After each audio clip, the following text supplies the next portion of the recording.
ఓం సాయిరామ్. బాబావారి తర్వాత చరణం యొక్క అర్థము: ఓ నల్లనివాడా, నీకు తినుటకు నేనేమి నైవేద్యం ఇవ్వగలను?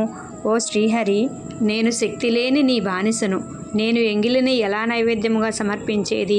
ఓ జగన్నాథ, ఓ భగవంత, ఓ శ్రీకాంత, నీ యందు సఖ్యతను ఎప్పుడు కొనసాగించుము. మధ్యాహ్న రాత్రి సమయములో కూడా నేను నీ దర్శనము కొరకు వచ్చేదను. నీ మనస్సును నా వైపు మరలించుము.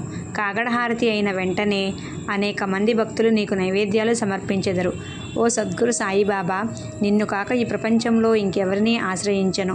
నేను పాపిని, పతితుడను, మందబుద్ధిని. వెంటనే నన్ను ఉద్ధరించుము గురుదేవా. శాంతి క్షమాగుణములలో మీరు మేరు పర్వతము లాంటి వారు. ఈ భావసాగరము నుంచి తరింపచేయు గురువులు మీరే. నాలాంటి పామరులను త్వరితముగా ఉద్ధరించుము. ఈ సంసార సాగరంలో మునిగి తేలుతున్నాను, నన్ను ఉద్ధరించుము. ఈ రోజుతో మేలుకొలుపు హారతి అర్థం చెప్పడం పూర్తి అయినది. ఓం సాయిరామ్.